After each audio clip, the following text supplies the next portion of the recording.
Hello, welcome to the James Cooley Show. It's your life, and I'm your host, Dr. James J.C. Cooley. And you know, sometimes I believe that we have to sit back and think about things real seriously because they're happening around us. And what I'm saying is, September, the month of September, is National Suicide Month, which is a tragedy.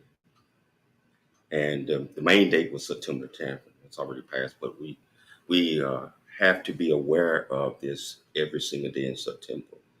And a lot of the things that I think that cause family to have emotional stress and want to commit suicide is finances, your resources. I believe that that has a lot to contribute to your mind and your state of being. And so today we're going to talk about how not to commit financial suicide. It's a tough topic. It's also, it will bring you into understanding that you can alleviate some of the stresses as it relates to finances if you know how to manage finances. And so I got one of my very, very, very good friends today that's going to talk about this very difficult topic. And I tell you, this guy right here is a godsend, great man integrity. And he helps folks out in more ways than what he might think he does, but we're going to talk about how not to commit financial suicide. And that great friend of mine is Joshua Goldsmith. Joshua Goldsmith.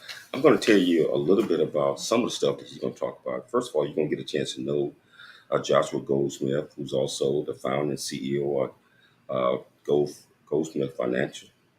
Discuss trusting your financial professional. You have to trust your financial professional, and the importance of disclosing and sharing your financial goals with that advisor. Discuss managed account versus brokerage accounts. Discuss what is your real return on investment. So ROI is what we call it. And discuss investing versus gambling. Many of us think that we can just going to get rich off the lotto. I don't think that's always the case. So, without any further delay, I want to bring on Joshua Goldsmith. How are you doing, my great friend? I'm doing great. How are you, JC? Great to be here. Hey, man, it's always a pleasure having you on the show, man, because you bring so much wealth and knowledge to uh, our listeners and our viewers. And it's just another education for them because they're going to learn a whole lot. And before we go off into that, wherever you're listening or watching this at, whether it's on E360 television, whether it's on YouTube, LinkedIn, Twitter, Facebook, and over 20 other live streaming platforms. If you want to be part of this conversation, all you have to do is just go to the comments section and you can ask this great man any questions that you might have for him. Or if you just want to say hello, we look forward to that too. So, hey, Josh, you've been on this show several times, and you, just like I said, you always bring a wealth of knowledge. Can you tell our viewers, it's just their first time seeing you here, can you tell them a little bit about you, where you grew up, and what makes you the great man that you are today? Sure. Well, my name's Joshua Goldsmith. I grew up in Detroit, Michigan, but years later I came out and built a business here in California. About 10 years ago, I started Goldsmith Financial. And my goal is to help individual investors reach their goals. So that's brief history of me. I had a psychology background. I was recruited into finance. I've always had a desire and a passion for the markets, and it kind of manifested in a great career here in financial consulting. But people come to me to find out what the best investments are for their needs and their goals, and my expertise is to match them up. I have my Series 7, my Series 66, my life insurance license, and I'm able to help people with their goals through those licenses, buy the right products and get into the right types of income at retirement that can sustain their lifestyle. So, yeah, so I want to get started with this. because I see we got questions and stuff coming in already. But Josh, what does it take to for a person to lay out their goals and to actually make sure that they pick the right financial advisors that's got something in common, that's going to be totally 100% honest with them, and that has their best interests in mind? Because I know you one of the best in the business. Can you explain that real quickly to our viewers?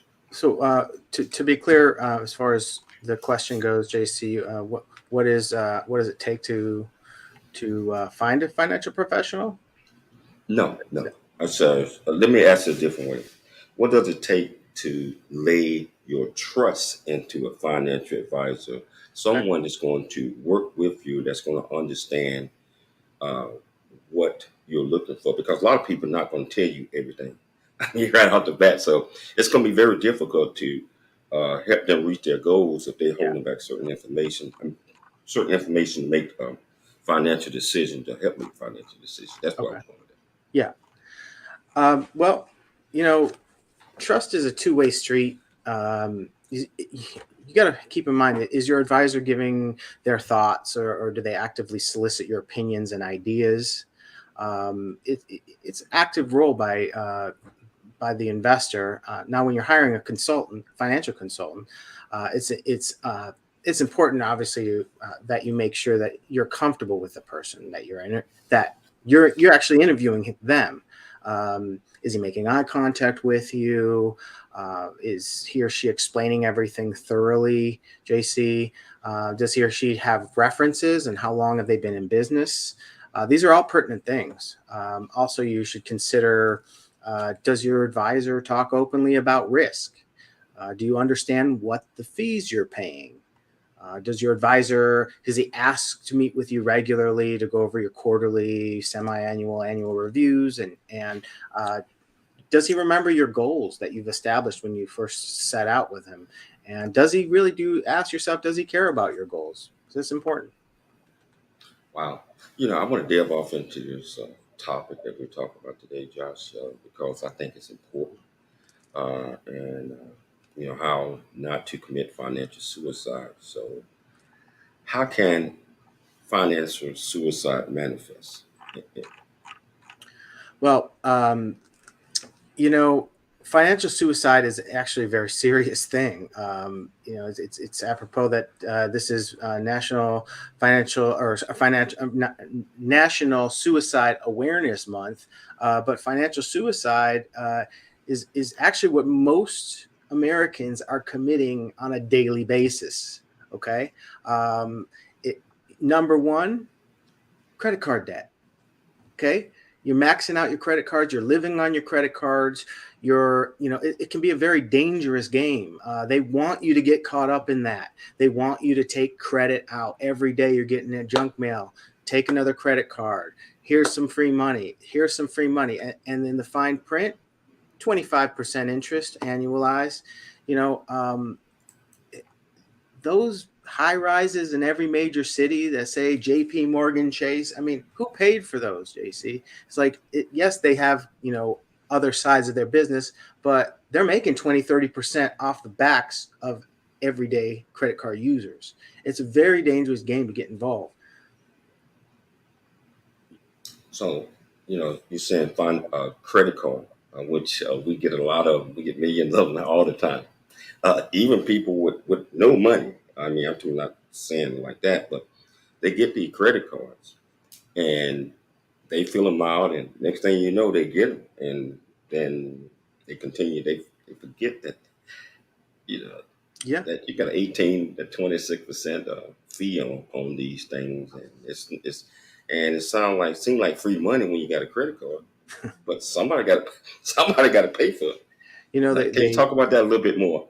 Oh yeah. I went to college on my campus. I'm walking out of my psychology class. There's a table set up with, hey, get this credit card. We're going to give you a free T-shirt and a water bottle on a hot day. You know, what are they selling there? They want them young. incentivize it. They give you points. Here's points to get on your credit card. Now, how many million? I've talked to a lot of millionaires, and I've seen a lot of billionaires out there. It's like not one has ever said that they got rich making it out of their incentive programs from their credit cards. Not one. You think you're out there living on your credit cards? Yeah, but I pay them off every month. Oh, okay. You pay them off every month, so it makes it better. Okay, so because you're getting something free. Now, are you really getting something free from them? And now they've got the nice office overlooking Manhattan, and you've got your little house over here, and they're offering you this credit, and you're paying it off every month, and you're smarter than them. No, they're going to get you caught up in that. There's going to be an annual fee. There's going to be some kind of fee at some point. There's going to be, and even if you do get those free airline miles, you got to go within a restricted time frame. You've got to keep spending the points, or you lose them. And you got to keep playing their games. And it's the mindset. You're getting caught up in trying to get something free rather than taking the focus out of these credit cards and putting it into your career, your family life, your hobbies, your interests, and things that you love to do. Time is precious. Time is the most precious commodity that we have. You don't want your time spent on trying to jump through other people's hoops. Wow. So we're talking about living beyond your means on many things, and a lot of us do that. They borrow on their equity in the house, not knowing that you borrow, you have to refinance, and now that's probably interest rates going to go up even higher, or just like last time we talked about paying student loans and a lot of different things. Mm-hmm. Can you tell our listeners real quickly before the break why it's so important to try to live within your means and not live with the Joneses? Yeah. Well, I mean, that's just it. It's like you're trying to keep up with the Joneses. Take car payments, for example. You want to drive a nice new car, nice plush car. Hey, guess what? I just had a baby. You justify in your mind that you have to buy a new truck or a new van or some kind of bigger automobile, when the last one that you had is just fine. It's used. It may not be flashy, but it doesn't have a payment. Or you're close to paying it off. Now you want to take on another payment.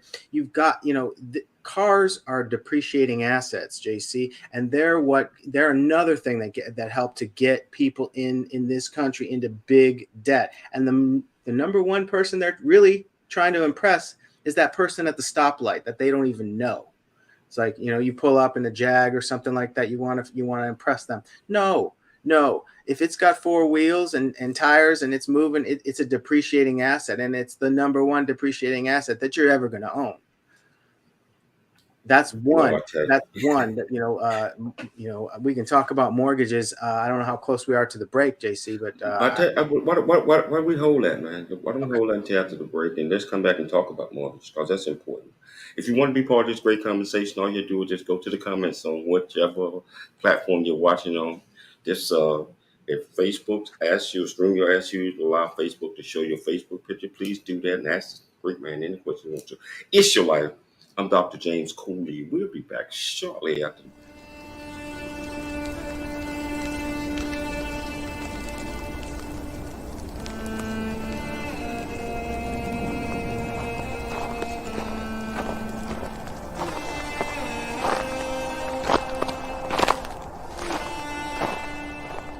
Really get a chance to know who you are. And once you know who you are, you truly know who you are, love who you are. Love who you are. You're a masterpiece. Love who you are. Love who you were born to be. Love me some me. That's what I'm talking about. When you leave high school, you gotta know today or tomorrow, or hopefully today, what your plans are. Hopefully, there is no bad decision unless there is no plan. Create, collaborate, commit with confidence. Commit with what? Commit with what? And everything that you do.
Hello, welcome back to the James Cooley Show. It's your life, and just like I said, we got this great man here, Joshua Goldsmith, Goldsmith Financials. And he's educating us on some of the do's and don'ts, and some of the things that I think we need to be aware of in order to keep from committing what we call financial suicide.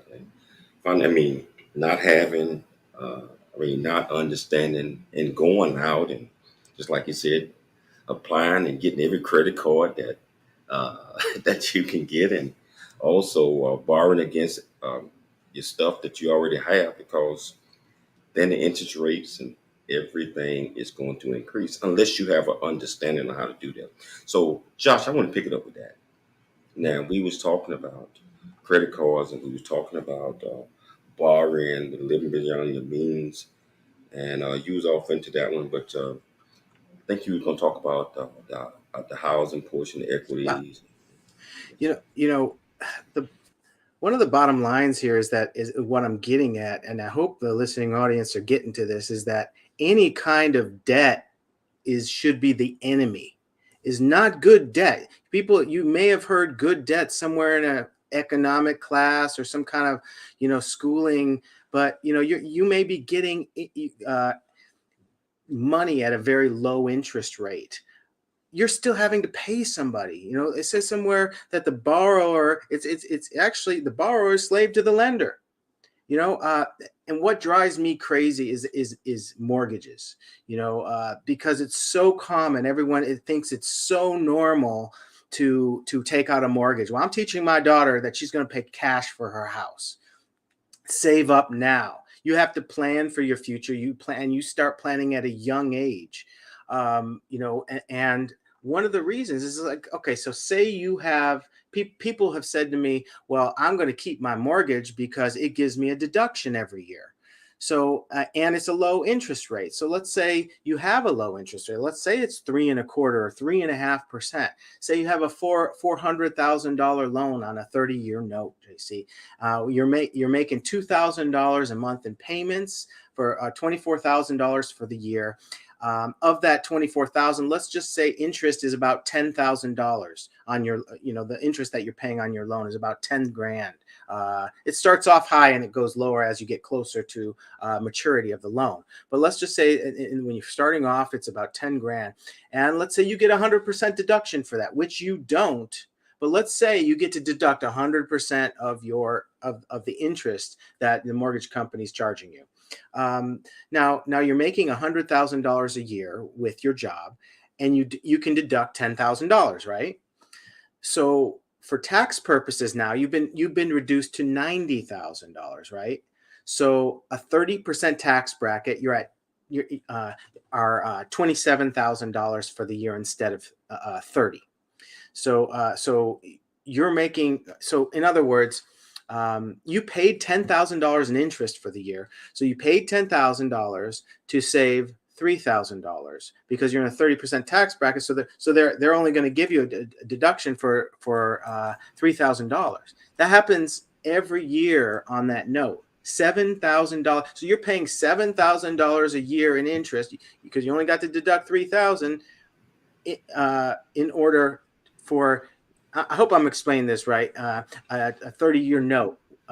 So $7,000 times 30, that's $210,000 in undeductible interest. So yeah, I get that. I mean, that's so true, because a lot of people don't think that way. What are some of the? Oh, I'm sorry. The easy part is to talk to your financial consultant and have them explain this to you on a one-on-one basis. Consider it and see if it makes sense to you. But I know, at the bottom line, everyone understands the fact that if they're paying interest and they're not able to deduct it from their income, then why are you paying that interest if you have the ability to pay it off now and build wealth in the future? Go ahead, JC. Yeah. So, what are some of the other factors that can contribute to financial suicide? Living beyond your means. Again, it's a lifestyle thing. You want to keep up with the Joneses, buy that new car, buy a truck, make it bigger, make it better. This country promotes it everywhere you look. Although it's nice to have the consumerism at the tip of your fingers when, say, we need a new pair of jeans or a coffee maker, it can be dangerous. Look seriously at living below your means when you're able to put a few bucks away for retirement. So is there any other factors that might be contributing to that? I mean, another thing that people don't think twice about, or maybe they think twice and they go ahead and do it anyways, is raiding their own retirement account. Not only does pulling out of your retirement account stop the growth of the account, but it also causes penalties and taxes to be triggered. If you're not at age 59 and a half or above and have an actual financial hardship. Think of your retirement account as a frozen asset that's not liquid. Don't give yourself the option to tap it until you reach actual retirement age. I mean, a quarter of our lives to a third of our lives are spent in retirement. You mentioned 59 and a half. Can you explain that to listeners that I thought you had to wait till you're 65 or 70 or something like that? Can you just Sure. enlighten them a little bit? Oh, the IRS has a guideline that on your 401k or your IRAs that you cannot touch that money once it goes in until the age of 59 and a half or above. Otherwise, they're going to slap on a 10% penalty. They're allowing us to have these accounts as a benefit, but in order to, for kind of incentivize the consumer and the investor not to touch their plans, they do slap on a penalty if they cash out before that age. Oh yeah. Okay. Yeah. So another thing that you and I had talked about a while back was procrastination. Can you explain that to our viewers and listeners? Yeah. You can rationalize you're not saving for retirement right now because you're too young, too poor, too uneducated, whatever. But you missed out on the power of compound interest. You're missing out. That's easy formula. It's basically interest that's earned in one day is now the principal. Interest is now the principal where interest is generated from on the next day. You understand? It compounds. And Albert Einstein, which is a hero of mine, he's been quoted as saying that the most powerful force in the universe is compound interest. I don't know about that, but what I do know is that the more time you have for your money to compound and marinate in your long-term investments, your quality investments, the more opportunities that you have. Okay. So that's great, man, because compound interest, I learned the hard way what that was when I went to pay off one of my houses. And, I know what they said on the statement. But once they finished calculating, they're like, oh, you owe this much more too. What? Oh, we didn't. Oh, compound interest daily. Even though you're paying it off, you're saving money, but, it calculated a little bit more than what the payoff amount was. So I had to learn the hard way. Hey, Josh, how would someone lead to financial suicide? I think we might have lost Josh for a second or so. Hopefully he'll come back in. So we're talking about financial suicide and some of the things that we have to have an understanding to try to make sure that we don't find ourselves in that situation. But what we're going to do is we're going to take a station break, and we're going to pick Josh up when we come back. If you want to be part of the conversation when we get back, just go to the comments portion of where you at and ask this great man any question you want to. It's your life. I'm Dr. James Cooley, and we will be back shortly after.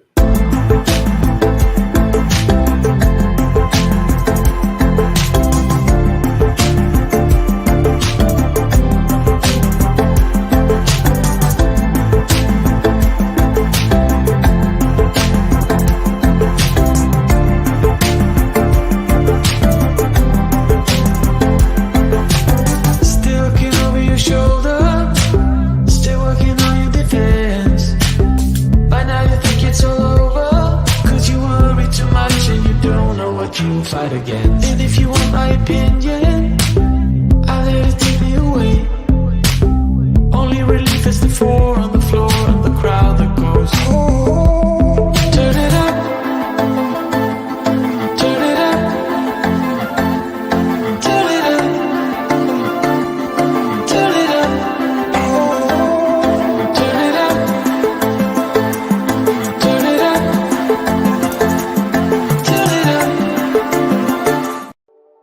Noah Dingley here, producer of The James Cooley Show, It's Your Life. And the new audio version of James' book, Country Boy, City Boy, A Journey That Ain't Over Yet, is a must-have. James shares his true life story of struggle and success in America. It's both a cautionary tale and a roadmap to achieving the American dream. Get the new audio version of Country Boy, City Boy, A Journey That Ain't Over Yet by James Cooley on Amazon.com or wherever audiobooks are sold.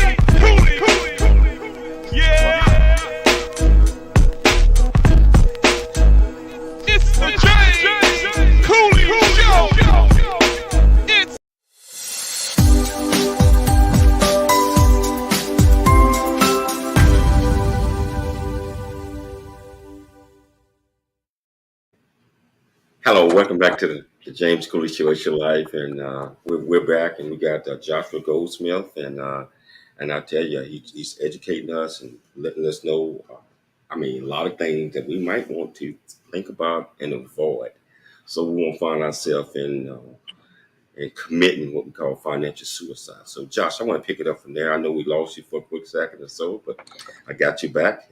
We was talking about what some of the factors that can contribute to financial suicide. And you had mentioned, so we got to procrastination. How would someone lead to financial suicide if they ignore all of these factors that you are telling them? Many of us do. and we go, well, that's not true. And I'm going to make all this money doing this and doing that. And you had mentioned something about saving early. The earlier you start saving your money, investing your money, the more, and I call Josh, more money, the more money you'll have later on down the line. Josh, can you explain that to our viewers? Well, one thing that can lead to financial suicide is not trusting anybody to help.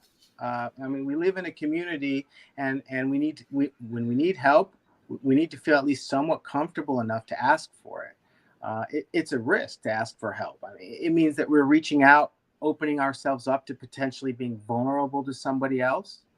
But it's also a risk, and to not ask for help, is a greater risk when we know we need it, especially when we know we need it. It's really hard, JC. When you're an engineer and always the smartest person in the room and you need help investing your money, you made that money. Why can't you decide what's best for it? It's an ego thing too, because you're an engineer, because you did not have your finger on the pulse of the financial markets on a daily basis, because we need unbiased opinions on our individual situation to reach new heights and to help us along. Wow, you got a question right there, Josh. Alvin Jones, my good friend. How you doing out there, Alvin? Can you read it, Josh? You see what he's saying?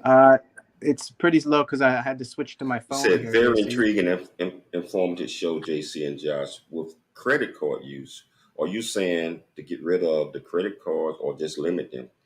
I think he's saying him and his family basically use one credit card and one debit card. Can you share some information with him about that?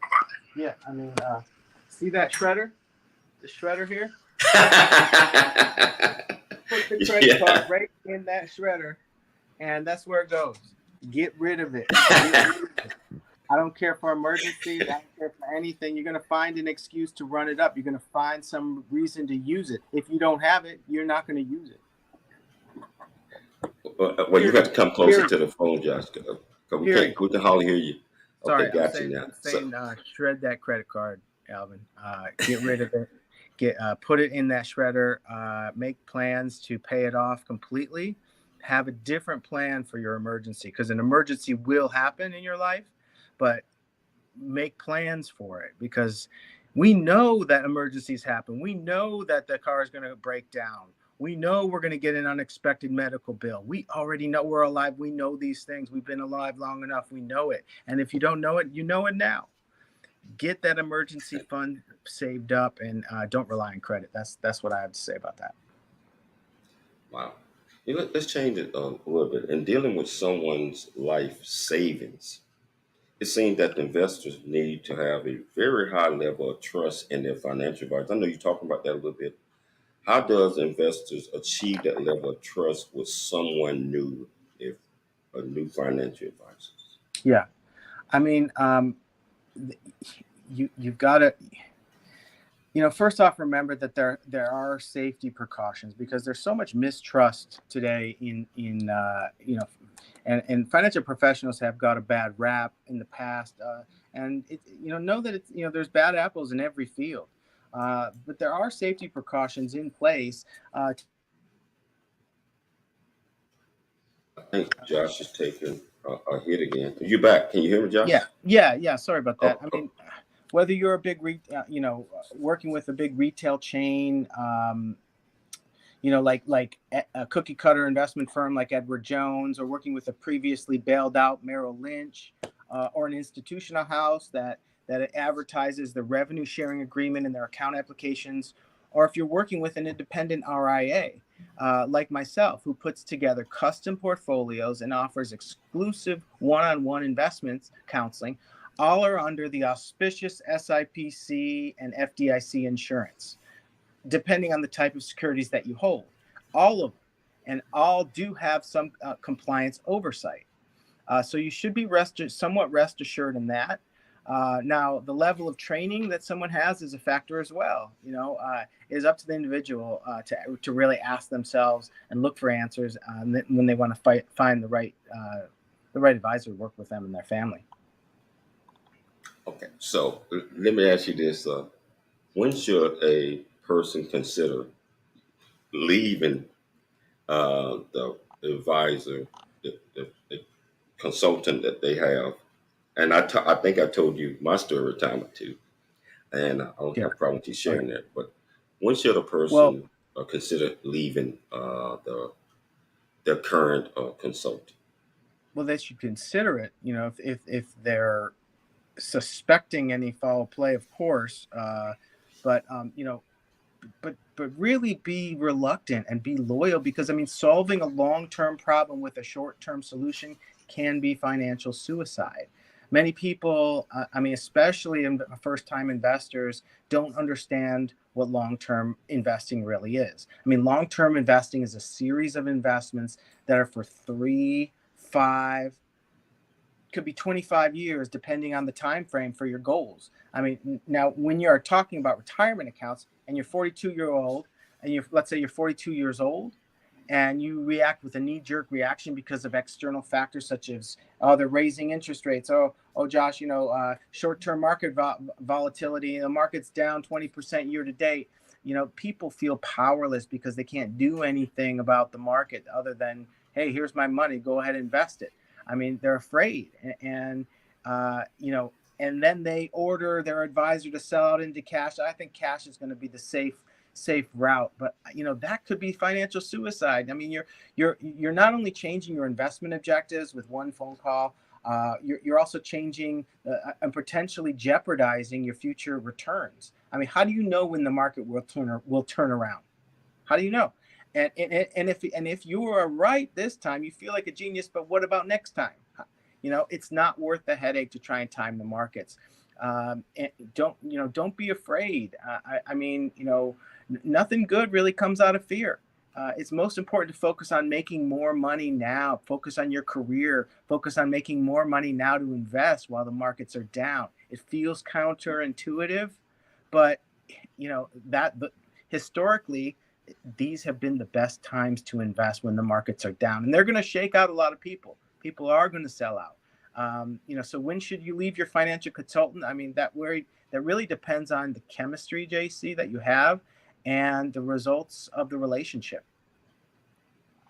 Now, I wasn't encouraging anybody to leave their consultant, but I can only share why I left one of my previous consultant, because first of all, honesty, integrity, and ethics is true, and having that relationship where you are able to communicate good, bad, endeavor is so important uh, in a relationship. But I want to change this subject a little bit. I want to talk about what you meant by brokerage versus advisory costs. I mean, you talked about costs earlier, so can you explain that? Yeah, I mean, as far as like brokerage, you know, you're talking about cost expectations, JC. When you're considering what types of accounts to open, I mean, investors should understand that there are different types of accounts, and there are brokerage and there are advisory accounts. And brokerage accounts, basically the individual transaction is there are commissions and fees on individual transactions, whereas advisory accounts, there are just annual fees that you're going to be looking at. And depending on the size and the amount of money that you have to invest, both may be appropriate depending on your individual situation. I did not answer that question. I mean, ask the question right away, because we all talk about managing account, and where I was going, and I left this out, is a lot of people like, well, how much does it cost me to have a financial consultant when I can just keep my money in my pocket or keep it in the mattress? And that's what I meant to say. You know. So, Josh, are you still there? Yeah. Can you hear me? I can hear you, but I can't see you. But we can hear you. Okay. So, but you can answer that question, and we'll get it. We're gonna take a break after this one. We'll get it fixed. Yeah. I mean, So, Go ahead. the question was the costs.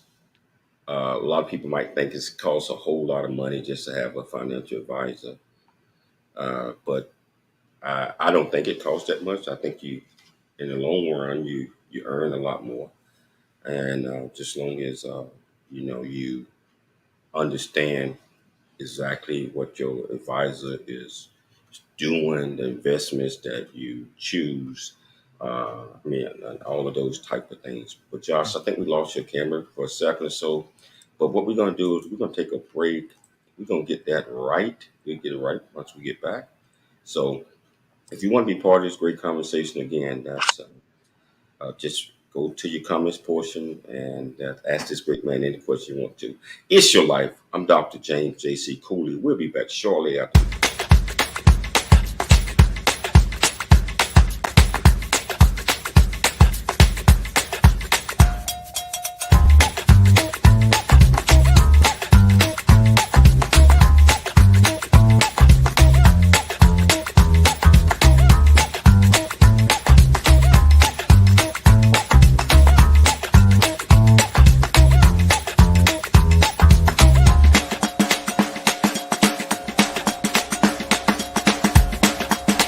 Hello.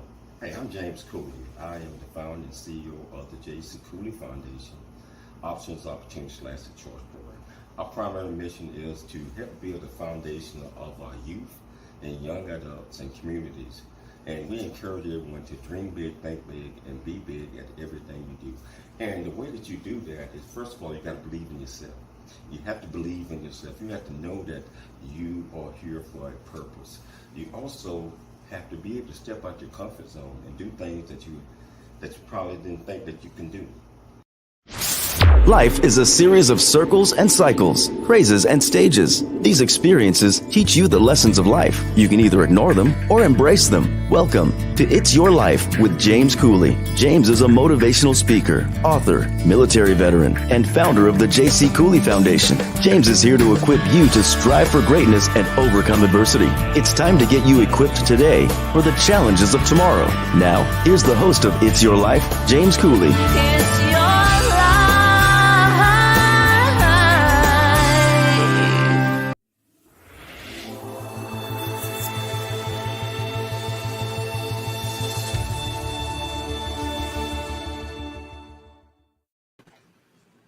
Welcome back to the James Cooley Show. It's your life, and I got my fantastic guest here, Joshua Goldsmith, who's educating us. Like I said, you're gonna learn so much from this young man every time we have him on, and you will see him a lot more on this show because he's going to start doing some co-hosting along with Michelle and myself. So, welcome aboard, Josh. Welcome aboard, and I look Looking forward to forward. having you on a lot more and you sharing your knowledge and your wisdom with our listeners and our viewers. And it's just a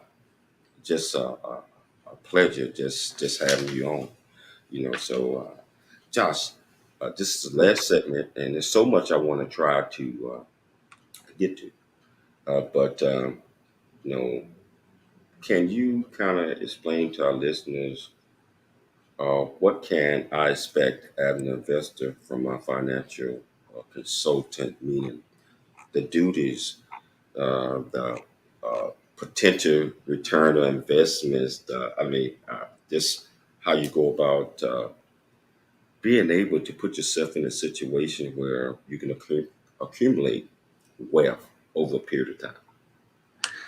Yeah, I mean, what you can expect. I mean, it's such a big question, JC. As far as you have to be able to map out your expectations with your advisor when you sit down with this person, so that you can be on the same page. Hey, I expect you to talk about tax-free bonds. I'm in the AMT special tax bracket that I have to pay every year. What Tell me what that means. How do you work together to fray some of the taxes? That's just an example. Many advisors or many investors think that they can save money by doing it themselves. We were talking about fees before, JC, but if you're basically while it may be true, the old adage of you get what you pay for is always true as well. I mean, if you're comfortable with an advisor and you believe in that advisor and that's going to do what's right for you, I would say don't weigh your financial future on a half a percentage point or from your portfolio. The expectations should be clear. The markets have been, going at over 11% per year for the last 50, 60 years on average, the S&P 500. What should your expectations be? Well, I think it should be between 8 and 12% per year, depending on how conservative you are. What are your expectations? They're going to be different for every person. If I come to you with an inheritance and you're the advisor, JC, and I say, I want to make $5,000 a year. This is $100,000. I want 5,000. I'll be happy with $5,000 a year for the next 25 years. I mean, that's pretty clear on what your expectations are. Come clear with your advisor and don't change them. Have him take notes on them. Have him remind you of the things, of your goals that you talked about when you first signed up with him. That way you can both stay on the same page, and you're going to get busy. You're going to forget about what you talked about when you signed up with his advisor. He's going to bring it back up to you and say, hey, no, this is what we talked about. These are what's important. Did any of these things change? You're getting older. Maybe we should taper back the risk a little bit. But don't talk about your entire financial future on saving money. From an advisor standpoint, you want to save money because you don't want to pay a financial consultant. I mean, it's kind of ridiculous. We'll pay our waitresses 15%. We'll pay our 15-20%. We won't think twice about it. These are standard fees. And it should really be, what we're focusing on as far as, the types of service that you're receiving. And those are the expectations that you should be getting, that you should have. You should have. So say we got a person that have not really thought about investing at all. And all of a sudden, through this conversation that we had, they like, okay, wow, I'm 50 years old. And where do I start? How do I do this? Or I only have this much money. Should I even think about that? Can you touch bases on that a little bit? Well, sure. I mean, somebody that starts off obviously they're going to be in a unique situation. Every single investor is in a unique situation, but to just know that no advisor has a crystal ball. Okay, we're setting the course, we're setting the race, we're pointing the horses in the direction that the race is going to begin, and somebody else is going to pull the slide out, and the horses are going to race. Now we don't know who's going to win that race, JC. Are you hiring somebody to time the markets for you? Not here at Goldsmith Financial. Are you hiring somebody to help you reach your goals? And if your goals are unreasonable, no one will be able to help you achieve them. You need to have a discussion about your real goals for your money that needs to share with you not only an estimated timeline of how, in fact, you will reach your goals, but also the brute honesty of possibly not attaining your goals and with the money you're willing to invest, with the money that you currently have. So the conversation might go something like, well, Mr. Jones, Mr. Jones, you need to work for an extra 5 years before retirement. Or you started a college savings plan too late for your son or daughter. Now what are you going to do? Now you may need to make sacrifices to pay for their college.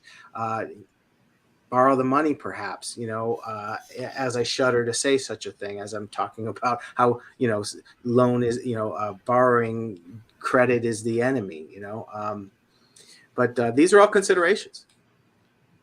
Yeah. One of the things that I want to talk about, because it's just interjected. So, and you brought this up, interjected. When did you come up with the philosophy or investing versus gambling? Can you explain that to our viewers now? Yeah. Well, investing is something that is an actual thought out process that puts your capital into something that is producing something. For example, when you invest in a stock that you actually have shares of ownership in that company, like a car manufacturer, you have voting rights at that board meeting. You have, a company you have a voice to that board of directors based on stock splits, on dividends. Dividends the board of directors decides, but you're also entitled to receive those dividends that company issues. You're putting your trust and capital into something, hopefully, that you believe in, but definitely that you believe will make you money. Gambling is something that's totally different. The only common factor is that you can make or lose money in both. However, in gambling, there are set odds. For example, blackjack, there's a 49% chance of winning. So the house has a 1% advantage. But when you're investing, you can see what a company is doing for the community, for the economy, and for the world. Gambling is a chance. The risks are so much higher when you take your money to the casino. But you asked where it came from, JC. Warren Buffett has a lot of quotes on gambling, and he was one of my great influencers. He said that gambling creates tax revenue, allowing governments to collect on the poor choices of others. And unlike other taxes, these taxes are borne by very few people, those who choose to gamble. Countless studies reveal it. It's the lowest income households that spend the greatest percentage of their income in casinos and lotteries. People that can least afford to lose the money. Warren Buffett said he bought a slot machine and put it in his house, and he told his kids that he could they could have any allowance they wanted, but they had to take it in dimes. And he said by nightfall he'd have all the money back, and he had to teach his kids a hard lesson that way. Hey, Josh, we're down to the last 2 minutes of the show. They cut our minutes down by 4. So what are some of the takeaways that you want our listeners and viewers to get from this great discussion that we'll have? Oh, there's so much more to say about the subject, JC. Get involved in your future. Invest in it. Have faith in the world we live in. There are a lot of bad news out there. Keep the faith. Help create a better tomorrow by working hard today, and give yourself a chance for a better tomorrow. Creating wealth is a long-term process that you have to take responsibility for as soon as you are able. An advisor can help guide you, but ultimately it's you that has to do the work to create the discipline to stay dedicated to yourself, your family, your community. There aren't any special secrets here. It comes from something that actually you inspire, JC, which are the 4 C's: create, collaborate, and commit with what? Confidence. Yes. Create, collaborate, commit with confidence. And Josh, it's been an absolute pleasure having you on the show, and you guys are going to see him a lot more in the near future. So I want to leave everybody with this thing. I want everybody to always dream big, think big, and be big at everything that you do. We'll see you next week, same time, same place, Tuesday through Friday. It's Your Life. I'm Dr. James JC.